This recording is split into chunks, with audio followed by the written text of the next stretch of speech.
Tesalonicenses.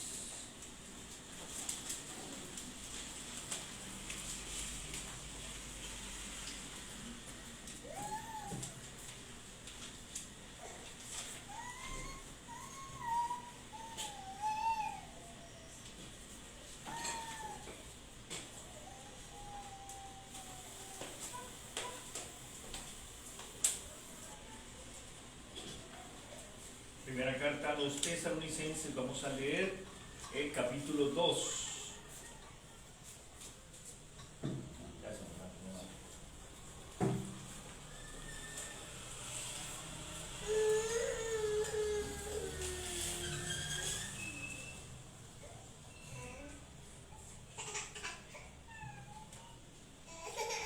Primera carta a los Tesalonicenses, capítulo 2, versículos 9 al 16. Dice así la palabra de Dios: porque os acordáis, hermanos, de nuestro trabajo y fatiga, como trabajando de noche y de día, para no ser gravosos a ninguno de vosotros, os predicamos el Evangelio de Dios. Vosotros sois testigos, y Dios también, de cuán santa, justa e irreprensiblemente nos comportamos con vosotros los creyentes. Así como también sabéis de qué modo, como el Padre a sus hijos, exhortábamos y consolábamos a cada uno de vosotros, y os encargábamos que anduvieseis como es digno de Dios, que os llamó a su reino y gloria. Por lo cual también nosotros sin cesar damos gracias a Dios, de que cuando recibisteis la palabra de Dios que oísteis de nosotros, la recibisteis no como palabra de hombres, sino según es en verdad la palabra de Dios, la cual actúa en vosotros los creyentes. Porque vosotros, hermanos, vinisteis a ser imitadores de las iglesias de Dios en Cristo Jesús que están en Judea, pues habéis padecido de los de vuestra propia nación las mismas cosas que ellas padecieron de los judíos, los cuales mataron al Señor Jesús y a sus propios profetas, y a nosotros nos expulsaron y no agradan a Dios, y se oponen a todos los hombres, impidiéndonos hablar a los gentiles para que éstos se salven. Así colman ellos siempre la medida de sus pecados, pues vino sobre ellos la ira hasta el extremo. Amén. Oremos una vez más. Querido Dios, nuestro Padre Celestial, esta es tu bendita palabra, Señor. Nos queremos humillar enfrente de ella, como lo hicieron los hermanos en la iglesia de Tesalónica. Danos la capacidad de recibirla como palabra tuya y no palabra de los hombres. Ayúdanos, Señor, a aprender del testimonio histórico, tanto de la gente de Tesalónica como la de los judíos en Judea, rechazándola. Que nosotros tengamos la misma actitud y que seamos hoy preparados un poco más para vivir conforme al reino del cual tú provienes y al cual tú nos has llamado. Estas cosas las pedimos en el nombre que es sobre todo nombre, en el nombre de Jesús de Nazaret. Amén. Imagínese que usted tiene la oportunidad de entrar al palacio de un rey o a la casa de una persona muy distinguida, quizás la más distinguida de su ciudad o de su país. ¿Cómo se prepararía usted para ingresar a ese recinto? ¿Cómo se arreglaría el cabello? ¿Cuáles serían sus ademanes, sus palabras, su comportamiento? ¿Por dónde caminaría usted? ¿Y qué instrucciones seguiría mientras estuviese dentro de este lugar? ¿Haría lo que usted le pareciera? ¿Tomaría las cosas que a usted no le han permitido? ¿Entraría sin ser invitado? ¿Exigiría atenciones que usted no le corresponden? Bueno, lamentablemente nosotros conocemos personas con esa actitud. Y en cierto modo debemos ser conscientes que cuando la Biblia, por ejemplo, en los Salmos habla de la santidad de Dios y la santidad que demanda de los hijos de Dios, tiene relación con el comportamiento, con la manera en la que nosotros nos dirigimos, tanto en esta vida, en este mundo, que es el santuario de Dios, como cuando estamos en la casa de Dios, que es la iglesia de Dios vivo. En el Salmo se nos dice, la santidad conviene a tu casa, o conviene a los que están en tu casa. Otro Salmo también dice, pondré mis ojos en los fieles de la tierra para que estén conmigo, y el que ande en el camino de la perfección, este me servirá. Y también el apóstol Pablo ha dicho a Timoteo, en primera carta a Timoteo 3, que él debe recibir las instrucciones de parte de Dios, que le entregó a Jesucristo, y que Jesucristo le entregó al apóstol Pablo, y este a su vez se las entrega a Timoteo, para que sepa cómo debe conducirse en la casa de Dios, que es la iglesia de Dios vivo. Y ellos nos las han entregado a nosotros para el siglo XXI. Esto es de lo que va a hablar Pablo en la sección que nosotros estudiaremos en el día de hoy. Sabemos que la iglesia en Tesalónica fue fundada en uno de estos viajes misioneros, cuando el apóstol, dirigido por el Señor Jesucristo, quien le aparece en el camino a Damasco cuando él iba a hacer su propia voluntad, pero Dios tenía algo para él. Digamos que él iba hacia allá y Dios le dice que era hacia acá. Pues bien, el Señor lo rescata y le dice, vas a ser mi apóstol, no vas a oponerte a mí, como él lo hizo en un tiempo de su vida, recuerda. Ahora él pasa un tiempo de entrenamiento, o sea, aprende cómo servir a Dios, cómo vivir para Dios, y después de esto, entonces, en Hechos capítulo 13, versículo 1, se nos dice que mientras ellos estaban adorando a Dios en la iglesia en Antioquía, el Espíritu Santo dice, apártenme a Bernabé y a Saulo al trabajo que yo les he encomendado. Ese trabajo era ir y predicar el Evangelio hasta el último rincón del mundo conocido, lo cual ellos hicieron, y como resultado se establece la iglesia en Tesalónica, Hechos capítulo 17. El apóstol Pablo viene y predica por lo menos 3 días de reposo, o sea, 3 Shabbats o 3 sábados en la sinagoga. La sinagoga, como ya vimos, era el sitio donde se congregaban los judíos para leer la palabra de Dios, y además para establecer escuelas para niños. También servía de baños públicos, servía de mercado en ocasiones y de muchas otras cosas para este pueblo en esa ciudad. Pablo, con las escrituras del Antiguo Testamento, lo que llamamos nosotros Antiguo Testamento o Antiguo Pacto, les mostraba que Jesucristo era el Hijo de Dios. En otras palabras, que Jesucristo fue la persona que caminó perfectamente en el santuario de Dios, que es este universo.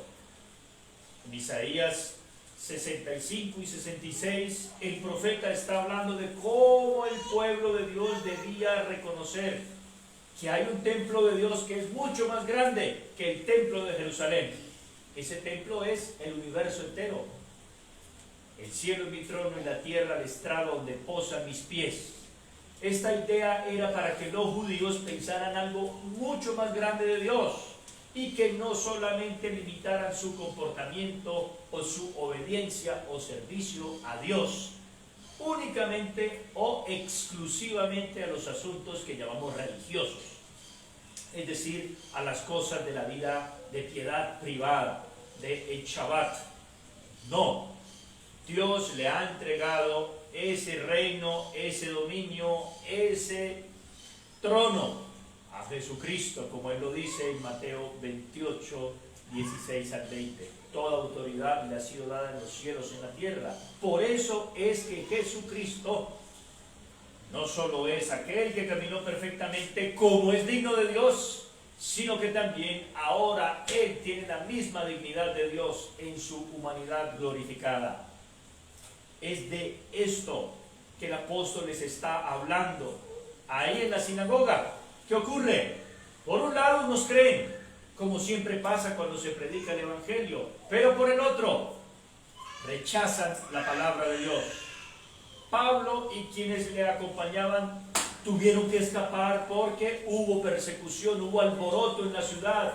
Estaban diciendo, este Jesús es otro rey, y están enseñándole a las personas que ya no obedezcan al hombre más ilustre del imperio, quien era César. Entonces fíjese que para ellos no era solamente una vida de un rato, de un momento de la vida o del corazón o de la vida privada, sino toda su vida en servicio a este Dios, a este Señor. Así que Pablo está en otra ciudad y quiere saber qué ocurrió con la naciente iglesia. Nos dice el capítulo 3 que él envía a Timoteo para que él los confirme y para que los exhorte respecto de la fe, y también para que ellos no se desvíen, no se desenfoquen en su camino de salvación. Versículos 1 al 3 del capítulo 3. Este es el propósito de la carta a los tesalonicenses. Y ya se nos ha dicho cómo fue la conversión de estos hombres. Capítulo 1, y lo estudiamos. ¿Cómo podemos probar que ellos fueron elegidos de Dios para entrar en esa dignidad del llamado? ¿Por qué? Porque la palabra de Dios vino por el Espíritu de Dios y los persuadió, teniendo un nuevo corazón, o dándoles mejor un nuevo corazón, una nueva visión de la vida, y de esta manera ellos iban a caminar, como dice Romanos 6, a una nueva vida. Capítulo 2, el apóstol Pablo sigue hablando. Ustedes mismos saben, hermanos, que nuestra visita a ustedes no resultó vana. La palabra ahí también significa vacía, hueca. O sea, no perdimos el tiempo cuando vinimos a buscarlos a ustedes, cuando vinimos a predicarles el Evangelio a ustedes. Y Pablo ahora nos va a decir cómo es que comenzó a crecer esta iglesia, cómo fue que prosperó esta iglesia. Y conecta su situación, versículo 2, con la situación que vivió en Filipos. Y le dice, ustedes saben cómo vivimos en Filipos. Hechos capítulo 16 nos dice que ellos predicaron el Evangelio en Filipos después de ser estorbados por el Espíritu Santo, y llegan allí, predican el Evangelio, y ¿qué ocurrió? Problemas, conflictos. Pero ellos no vivían para este mundo, sino vivían para anunciar el Evangelio de Dios. Observe esa palabra, el Evangelio de Dios. Ahora se repetirá nuevamente. En el versículo 3 en adelante nos dice cómo fue la predicación de ellos, contrario a como enseñaban los judíos y contrario a como enseñaban los demás filósofos y maestros religiosos del momento. Observe el versículo 3. Nuestra exhortación no procedió de error, es decir, ellos no lo hicieron sinceramente engañados. A veces uno puede enseñar algo creyendo que sabe cuando en realidad no sabe. No, ellos sabían realmente lo que estaban enseñando, pues ese evangelio de Dios le fue confiado al apóstol Pablo. Pues, como él dice en otras partes, como la carta a los Gálatas capítulo 1, este evangelio él lo recibió, versículo 11, por revelación de Jesucristo. Entonces no fue por error y tampoco por impureza. O sea, no había ninguna mala motivación.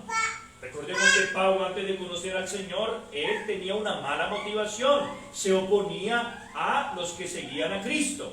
Ya él no lo hacía por celos, ya no lo hacía por venganza, por contienda. Lo hacía por amor al Señor. Ni tampoco fue por engaño. Es decir, él no está buscando obtener ningún beneficio de ellos, excepto que ellos sean salvos y que ellos conozcan a Jesucristo.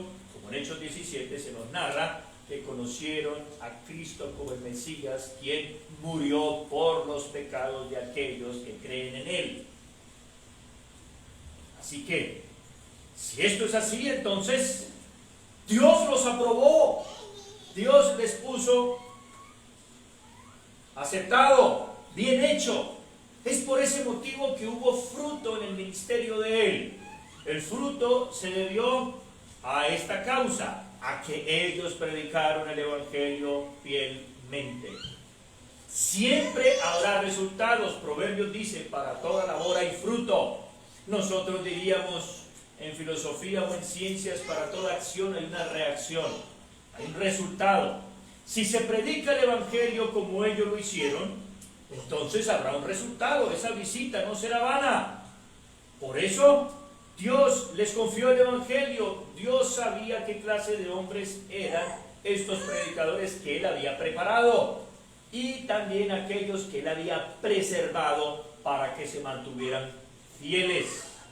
Es precioso porque encontramos, por ejemplo, en Marcos capítulo 9, un conflicto. Usted tal vez recuerda la historia. Hay unos que están predicando, pero no siguen a los discípulos. ¿Y qué le pasó a los discípulos? Cuando escucharon que otros no estaban con ellos, pero también predicaban, se llenaron de celos. Maestro, mira, dice Juan, estos están predicando, echando demonios, pero no siguen a nosotros. ¿Qué responde Jesús? No se lo impidan, déjenlos. ¿Por qué? Porque el que no es contra nosotros, por nosotros es. Esa historia nos recuerda a nosotros que Jesucristo tiene el control de aquellos que están predicando su palabra y aquellos que están realizando su labor. No nos corresponde a nosotros estar preguntándonos si otros van a cumplir o no con su trabajo, siempre y cuando nosotros estemos enfocados en el nuestro. Lo que Pablo está diciendo, nosotros fuimos aptos para agradar a Dios y no a los hombres. Y Él prueba el corazón. El versículo 5, otra vez, Él enfatiza aún más el corazón. Ya no solo su predicación, sino ahora se va a centrar en su motivación por la cual predica. Es posible que nosotros veamos personas que predican fielmente la palabra de Dios. Aún así, no podemos conocer realmente cuál es su motivación, ¿no es cierto? Con todo y eso, Pablo nos dice en Filipenses 1 que algunos predican a Cristo por contienda, otros por vanagloria. Lo importante es que es predicado. No obstante, Él nos dice, versículo 5, nunca usamos de palabras lisonjeras. O sea, no tratamos de, decimos en español en nuestro país, lamberles, ¿sí? Como de ganárnoslos, como de adularlos. Normalmente cuando una persona le quiere vender algo a alguien, empieza diciéndole cuán atractivo es usted, cuán amable y cuán inteligente es usted si compra este producto, ¿cierto? Está apelando a su propio ego. No, ellos no hicieron esto porque el Evangelio no apela a ningún ego. Por el contrario, ataca nuestro ego. Pecadores miserables que necesitan la salvación somos nosotros. Además, ustedes saben, no solo Dios sabe, sino ustedes también saben que no encubrimos avaricia. Dios es testigo. No lo hicimos por amor al dinero. Recuerden que las ciudades europeas eran prósperas.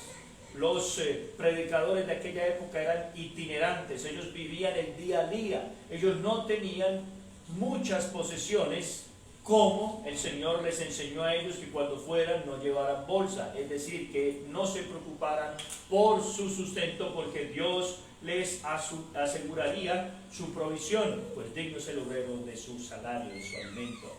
Dios es testigo. Tampoco buscamos gloria de los hombres. Pablo no predicaba su nombre, Pablo no predicaba lealtad a sí mismo, ni de vosotros, ni de otros tampoco. Aunque podíamos seros carga como apóstoles de Cristo, en otras palabras, pudimos haberles exigido el sostenimiento financiero y no lo hicieron. Y aquí es donde viene la figura interesante que tiene conexión con la siguiente. Fuimos tiernos entre vosotros como la nodriza que cuida con ternura a sus propios hijos. Ahí tienen un buen ejemplo. la ternura, la paciencia, la compasión. Fuimos esta clase de personas, sus propios hijos. Tan grande nuestro afecto por ustedes que hubiésemos querido entregaros no solo el Evangelio de Dios, sino también nuestras propias vidas, porque ustedes han llegado a sernos muy queridos.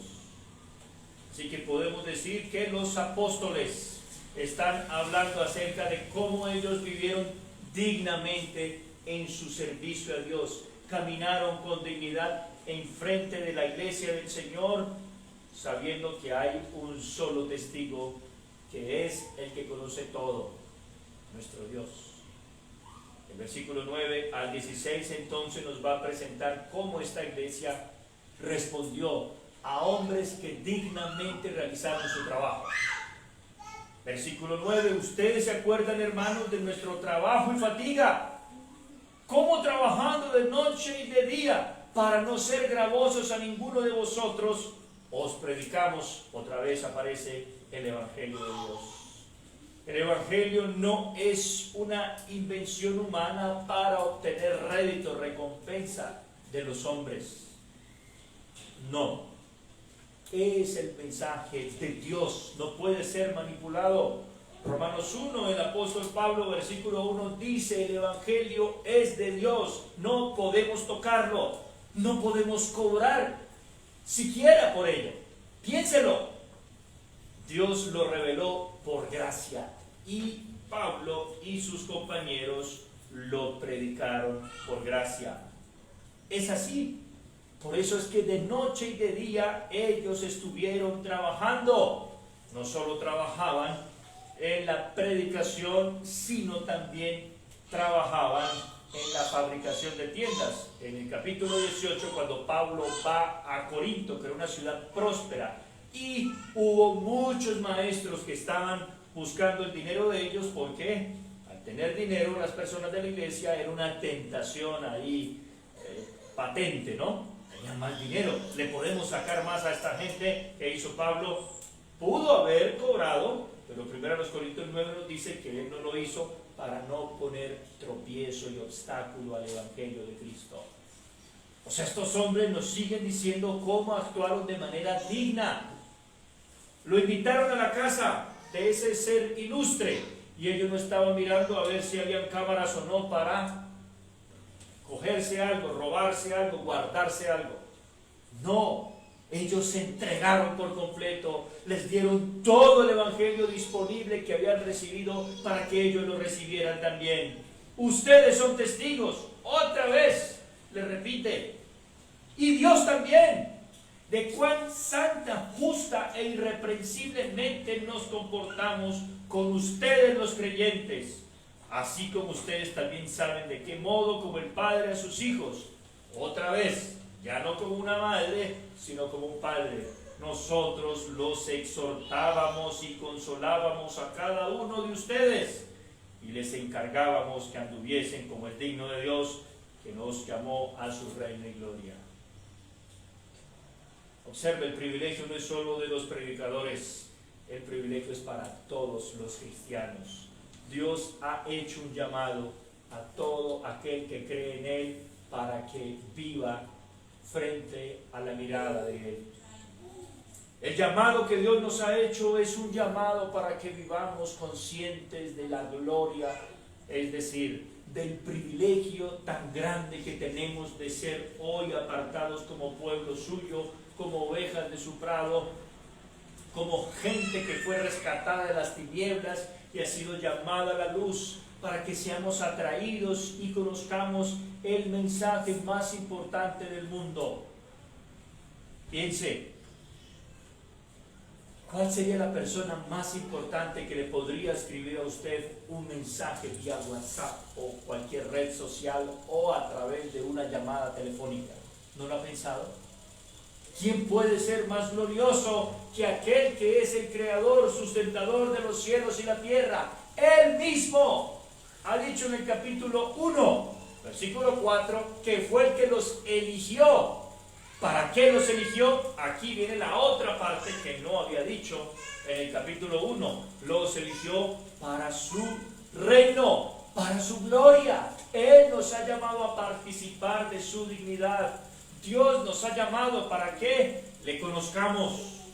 ¿Recuerdan la historia de Jesús cuando va caminando por Jericó? La Biblia nos dice que hubo dos episodios maravillosos, uno en medio de Jericó y otro a las afueras de Jericó. Jericó era la ciudad grande, próspera, que también era conocida por la maldición que había sido puesta desde el tiempo de Josué. ¿Recuerdan? Nuestro Señor Jesucristo iba pasando por Jericó y nos dice la palabra de Dios que un hombre que era bajito de estatura. ¿Cómo era su nombre? Zaqueo. Este hombre quiso esforzarse y de hecho, como quería ver a Jesús, más bien quiso esforzarse, no, sino se esforzó para ver quién era el que estaba pasando por allí. Lucas 19 dice esto. Se sube a un árbol y observa quién es la persona más importante, más famosa, más popular de Israel en ese momento, Jesús de Nazaret. Y vaya sorpresa, era una vergüenza para un hombre en esa época que públicamente se subiese en un árbol. Y además, una persona distinguida como él no necesitaba subirse a un árbol para ver quién era esa persona. Él simplemente lo llamaba para que le prestara atención, como son los ricos. ¿No se ha dado cuenta? Venga para acá. No, él no le importó y fue y buscó, se subió. Ellos usaban ropas tipo vestidos, como tienen las mujeres aquí. O sea que se le verían las piernas a este hombre conocido como Zaqueo. Y vaya sorpresa, encuentra que la persona que él quería ver, en realidad lo estaba buscando a él. Zaqueo, es necesario que yo hoy pose en tu casa. Imagínense, no es que Jesús le está diciendo, ven a mi casa, sino yo quiero ir a tu casa. ¡Wow! Zaqueo, un hombre pecador, jefe de publicanos y rico, o sea, ladrón de ladrones, va a recibir al ser más glorioso del universo. Vivía en la ciudad de la maldición, vivía en maldición, merecía toda la maldición de Dios y Él lo llama, Él se acerca a Él. Así fueron los apóstoles, fueron a esta ciudad pagana y les presentaron al mismo que llamó a Zaqueo. Zaqueo gozoso descendió y le recibió en su casa feliz. Obró Dios una conversión en el corazón de Zaqueo, devolvió lo que había robado, o sea, mostró conversión y dio fruto de su elección. Por causa de la elección, él mostró su conversión, su cambio, restituyó lo que había robado. Esto precioso que nos muestra aquí está visto en este pasaje. ¿Por qué? Porque son llamados al reino de Cristo y su gloria, dignidad. Es posible que Zaqueo haya quedado pobre después de ese día, pero ahora estaba en el reino. Antes era rico, pero fuera del reino de Jesucristo. Jesús sale allí de Jericó y la multitud va caminando con él y hay un hombre que escucha. ¿Quién es él? Y pregunta, ¿quién está pasando por allí? Le dicen, es Jesús Nazareno. Este hombre era un mendigo, ciego y pobre. Grita, Señor, y usa el título divino, real, Hijo de David. Ten misericordia de mí. ¿Conocen el nombre de él? Bartimeo. Marcos capítulo 10. La gente le decía, ya deja de clamar, hasta que el Señor Jesús se detiene. Que le dicen, ten ánimo, levántate, Él te llama. Jesús te llama. Jesús llamó a Zaqueo, Jesús llamó a Bartimeo. Le pregunta, ¿qué quieres que yo haga? Dios mío, que recobre la vista, recibe la vista. ¿Qué fue lo primero que vio cuando recibió la vista? A Cristo. Fue lo que le pasó a Saulo de Tarso. Él escuchó la voz del Rey Jesucristo, mas sin ver a nadie. Luego recibió la vista y también el bautismo. la llenura del Espíritu Santo y la visión de Dios para su vida, su ministerio, su reino, como estos cristianos en Tesalónica ya tenían claridad. Dios nos ha llamado a su reino, a su gloria. Ahora ellos pueden entender por qué estos predicadores judíos desde muchos kilómetros kilómetros por allá al extremo de la tierra vinieron hasta acá a predicarnos el Evangelio y no estar buscando dinero de nosotros, sino servirnos a nosotros. ¿Qué es lo que ellos están buscando? Vivir rectamente para la gloria de aquel Señor que los llamó. Precioso, ¿cierto? Por lo cual también nosotros sin cesar damos gracias a Dios. ¿Por qué? Porque ellos son testigos del ministerio de los apóstoles y del ministerio de la palabra de Dios, que es lo que viene a decir. Ustedes recibieron la palabra de Dios, que oyeron de nosotros, y la recibieron no como palabra de hombres, sino según es en verdad la palabra de Dios que actúa en vosotros los creyentes. Hoy Jesús no está caminando en medio nuestro como lo hizo en Jericó, pero su palabra continúa siendo predicada. En ese sentido, Jesucristo es el mismo ayer, hoy y por los siglos. Y si nosotros creemos ese mismo mensaje acerca de la misma persona, con esa misma fe que tuvieron esos hombres, recibiremos los mismos beneficios que ellos recibieron, que es la palabra de Dios nos introduce al reino de Dios, como Jesús le dijo a Nicodemo: el que no naciere del agua y del Espíritu no entrará en el reino de Dios. Pedro nos dice en su primera carta, capítulo 1, que nosotros hemos nacido de nuevo, no de una semilla corruptible, o sea, natural, sino sobrenatural, incorruptible, la palabra de Dios, el Evangelio. La palabra de Dios es el instrumento que Él utiliza para llamarnos a su reino, a su gloria celestial. Sin embargo, hay otra vez una realidad. Todo esto parece tan glorioso y tan maravilloso, pero esos hermanos no solo imitaron a los apóstoles en cuanto a su servicio, la dignidad con la que caminaron frente a Dios, sino también el sacrificio que mostraron otros cristianos de las iglesias en Judea. ¿Por qué? Porque a esos cristianos, nos dice el versículo 14, padecieron de los de su propia nación las siguientes cosas. Observen la lista, versículo 15, mataron al Señor Jesús, mataron a sus profetas, rechazaron a los apóstoles, no agradan a Dios, se oponen a todos los hombres, impiden que se evangelicen los gentiles, y ellos están pecando constantemente a tal punto que rebosaron la copa. No sabemos cuál es la fecha exacta de la carta a los tesalonicenses, si Pablo se está refiriendo a el periodo en que Jerusalén fue destruida en el año 70 después de Cristo, o se refiera a la sentencia que declaró nuestro Señor Jesucristo precisamente en el grupo de parábolas de Mateo 20 al 22, que se conocen como unas parábolas de las que explican el rechazo del reino a Israel, o el rechazo de Israel en el reino de Dios. Una de esas parábolas dice que un hombre llegó tranquilo a la boda, y el señor padre de familia estaba saludando uno a uno y descubre que hay alguien que no tiene los vestidos adecuados. ¿Tú qué haces aquí sin ropas dignas? No, pero es que aquí la invitación era gratuita. Sí, pero aunque es gratuita, es condicional. Necesita dignidad, vestidos dignos. ¿Qué ocurrió? Échenlo en las tinieblas de afuera. Ese fue el problema de los judíos incrédulos en la época de nuestro Señor, en la época de los apóstoles, en nuestra época y en todas las épocas de la vida.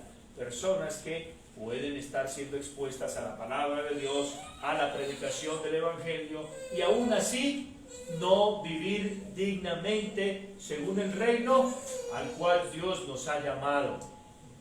Piense, si Dios es santo, pues su reino también debe serlo. Si Dios es digno, también este llamado lo es.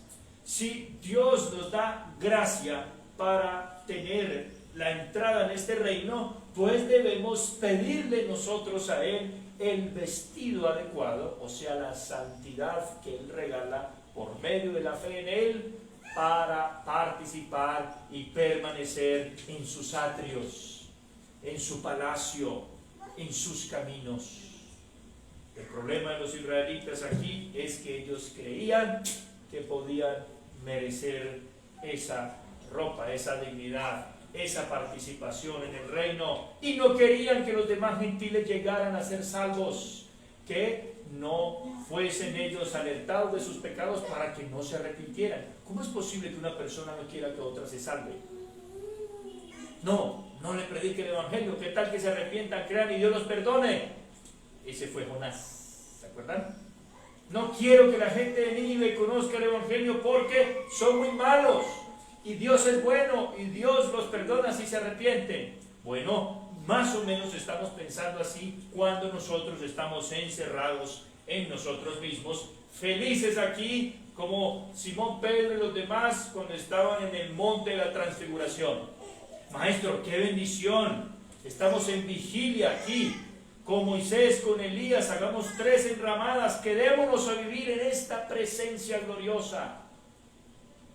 Sí, es muy precioso, muy maravilloso, pero ¿por qué el Señor no nos ha llevado inmediatamente? ¿Por qué no mataron a los apóstoles? ¿Por qué no murieron? ¿Por qué escaparon? Porque el Señor les permitió ir a otro lugar para que otros se salvaran, escuchando ese mensaje y creyéndolo. Y para eso también había sido puesta la iglesia en Tesalónica, no para que se encerraran como los judíos de la sinagoga, sino para que se abrieran, lo cual en efecto ellos hicieron. Nos dice el capítulo 1, porque la fe que ellos tenían en Dios se extendió. ¿Se acuerdan? Que ellos proclamaron el evangelio en toda esa región. Así que la conclusión de esta parte hasta el versículo 16 es la siguiente.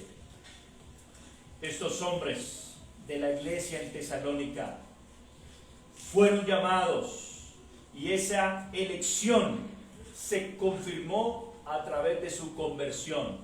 Ellos se convirtieron de los dioses falsos que antes predicaban, ahora predicaban al Dios vivo y verdadero, y esa fe se extendió alrededor de todo el mundo que ellos conocieron ahí cerca de ellos.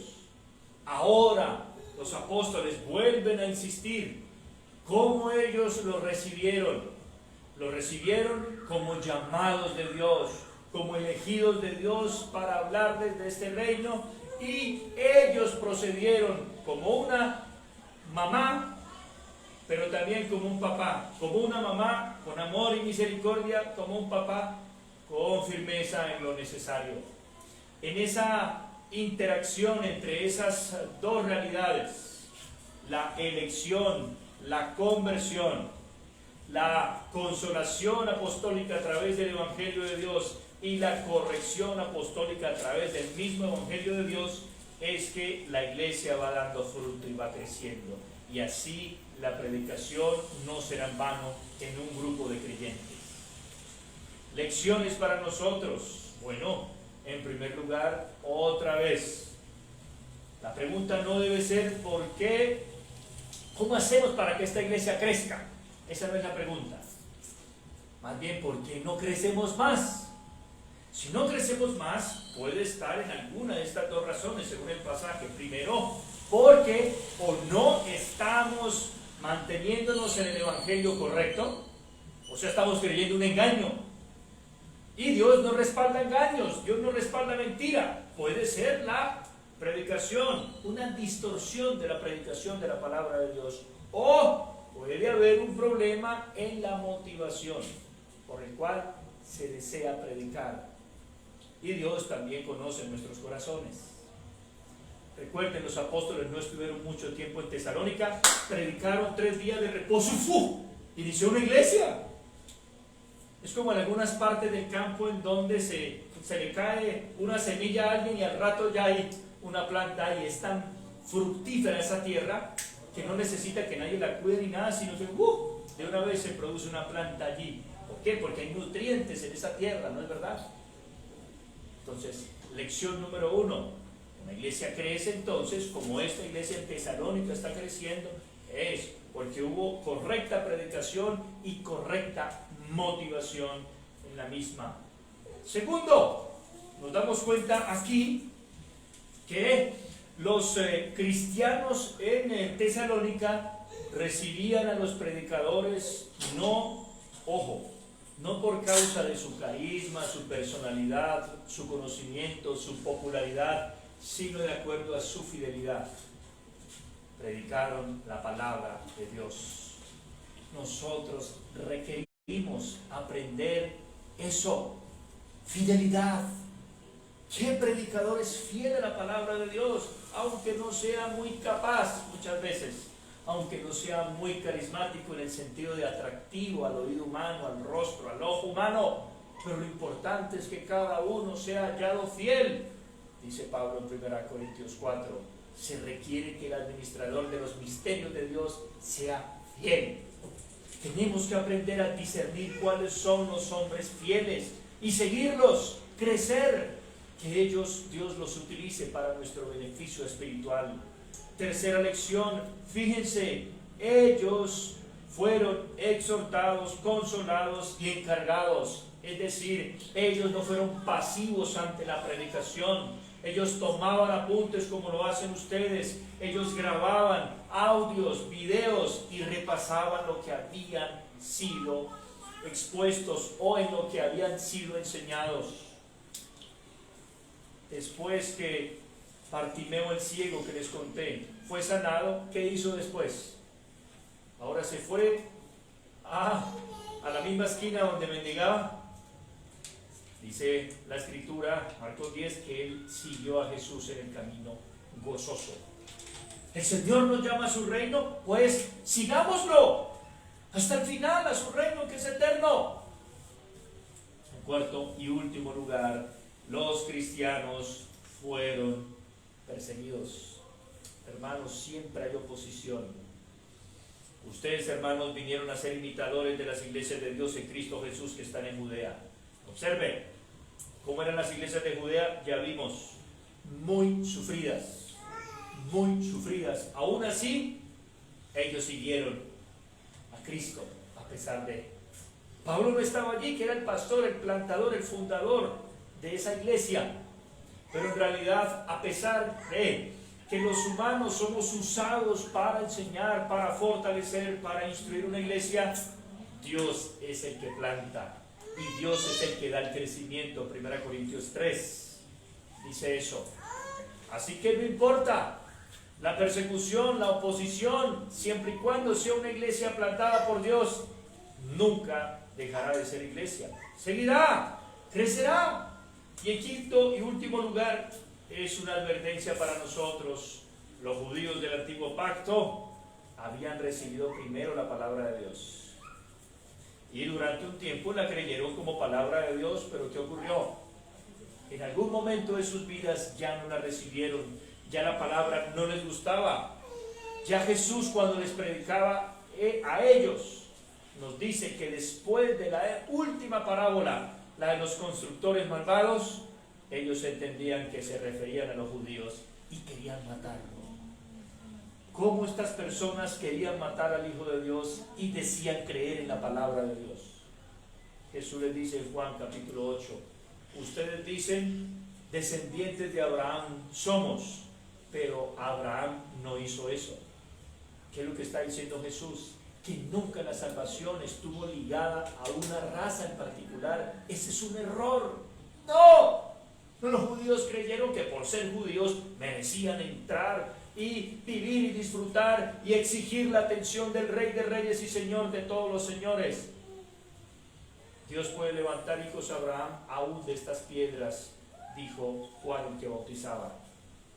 Y Jesús dijo, ustedes no son hijos de Abraham, ustedes son hijos de Satanás. La advertencia para nosotros es, ¿Cómo descubrir que personas en realidad están creciendo o no en el reino de Dios? Su actitud frente a la palabra de Dios es lo que determina el asunto. Otra vez, la iglesia que permanece en la palabra de Dios permanecerá dando los frutos que promete la palabra de Dios. De eso va a hablar ahí más adelante. Pero la iglesia, la persona, el creyente o que dice ser cristiano, que no permanece en la palabra de Dios, no dará los frutos que la palabra de Dios promete, sino que por el contrario, dará los juicios y las maldiciones que la palabra de Dios enseña. Deuteronomio 28 dice: si ustedes oyen atentamente la voz de Jehová su Dios para hacer todos los mandamientos que Él dice ahí, también Jehová tu Dios te exaltará sobre todas las naciones de la tierra y serán ejemplo, y todas estas bendiciones te alcanzarán.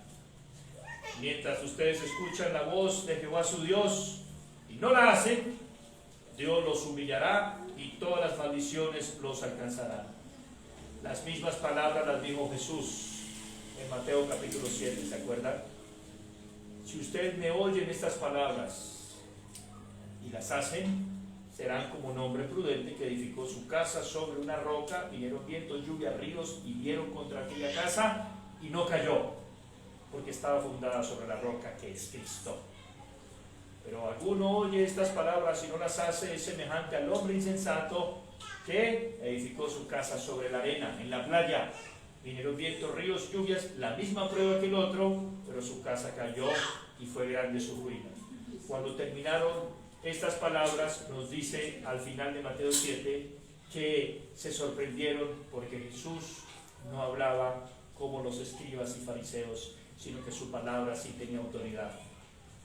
Es decir, Jesús no encubrió avaricia, no quiso agradar a los hombres, no quiso agradarlos a ellos, ni tampoco les estaba exhortando según impureza, ni les estaba enseñando según el error. Les estaba enseñando fielmente la palabra del Señor, como lo hizo con los apóstoles, y como oramos que esto siga pasando en esta iglesia por la gracia de Jesucristo. Amén. Oremos. Padre, gracias por tu palabra en esta tarde, pues tú prometiste edificar tu iglesia y las puertas del Hades no prevalecerán contra ella. Queremos implorarte, Señor, que nos sigas cuidando, dándonos maestros fieles a tu palabra, que se mantengan fieles, predicando sin distorsión y con la correcta motivación. Ayúdanos a responder adecuadamente a la palabra. No importa el instrumento, más allá del carisma, los dones, la habilidad, la elocuencia, la oratoria o lo que sea. Lo único que necesitamos es tu palabra. Que digamos como los griegos que subieron a Jerusalén para ver a Cristo: muéstranos a Cristo. Queremos ver a Cristo como lo vieron los cristianos en Tesalónica. Muéstranos lo que Él hace, lo que Él hizo, lo que Él hará, lo que Él sigue haciendo con todo aquel que cree su palabra. Señor, danos crecimiento como creyentes en esta tu iglesia, Señor. Concédenos la gracia de perseverar en medio de la aflicción, de la oposición, de la duda, la desmotivación en ocasiones, Señor, sabiendo que tu palabra está cumpliendo tus propósitos. Padre, guárdanos de ignorar tu palabra, de no prestar atención a ella, porque tu palabra siempre se cumplirá, tanto en las bendiciones si obedecemos, como en las maldiciones si desobedecemos. Señor, ten misericordia de tu pueblo y danos tú el crecimiento que solamente puede provenir de ti. Este crecimiento en toda buena obra, como San Pablo le dice a Timoteo, Señor. Toda la Escritura es inspirada por Dios y útil para enseñar, corregir, redarguir e instruir en justicia, a fin de que el hombre de Dios sea perfecto, enteramente preparado para toda buena obra. Eso es lo que alabamos para nosotros, de tal manera que podamos nosotros caminar como es digno del reino al cual tú nos has llamado para pertenecer a Él por los siglos de los siglos, para la honra y gloria de tu nombre. Amén.